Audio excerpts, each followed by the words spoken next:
రాజన్న సిరిసిల్ల జిల్లా కేంద్రంలో పార్లమెంటు ఎన్నికల ప్రచారంలో భాగంగా రాష్ట్ర ముఖ్యమంత్రి రేవంత్ రెడ్డి బహిరంగ సభను రేపు నిర్వహించనున్నారు.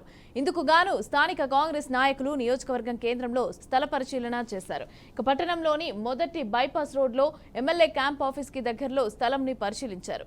సభా వేదిక నిర్వహించే స్థలం విషయంలో పట్టణంలో అన్నింటికంటే అనువైన స్థలంగా గుర్తించి అక్కడ ఏర్పాట్లను ప్రారంభించారు. ఈ సందర్భంగా నియోజకవర్గ ఇన్ఛార్జ్ కేకే మహేందర్ రెడ్డి మాట్లాడుతూ రేపు జరిగే సీఎం బహిరంగ సభకు జన సమీకరణ విషయంలోనూ వచ్చిన ప్రజలకు కల్పించవలసిన వసతుల విషయంలోనూ స్థానిక నాయకులు అందరూ కలిసి చర్చించుకున్నట్లు తెలిపారు.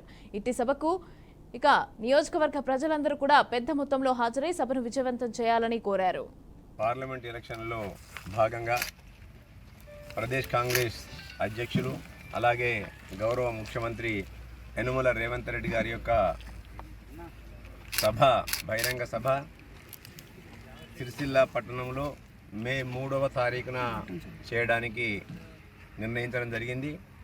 దీనికి భారీ ఎత్తున జనాలను కూడా రావాల్సిందిగా విజ్ఞప్తి చేస్తూ కాంగ్రెస్ పార్టీ శ్రేణులను శ్రేయోభిలాషులను అందరినీ కూడా ఇట్టి సమావేశాన్ని పెద్ద ఎత్తున విజయవంతం చేసి అందులో పాల్గొనాలని చెప్పి విజ్ఞప్తి చేస్తూ ఇక్కడ ఈ ప్లేస్లో స్థలాన్ని పరిశీలించి తగిన ఏర్పాట్ల గురించి ఈరోజు మేమందరం కూడా కూర్చొని సమీక్షించుకొని ఎంతమందిని ఈ సమావేశానికి మేము సమాయత్తం చేయాలి, ఎంతమందిని ఏ విధంగా ఈ సభను విజయవంతం చేయడానికి మా కాంగ్రెస్ పార్టీ శ్రేణుల్లో ఉత్సాహాన్ని నింపాలి,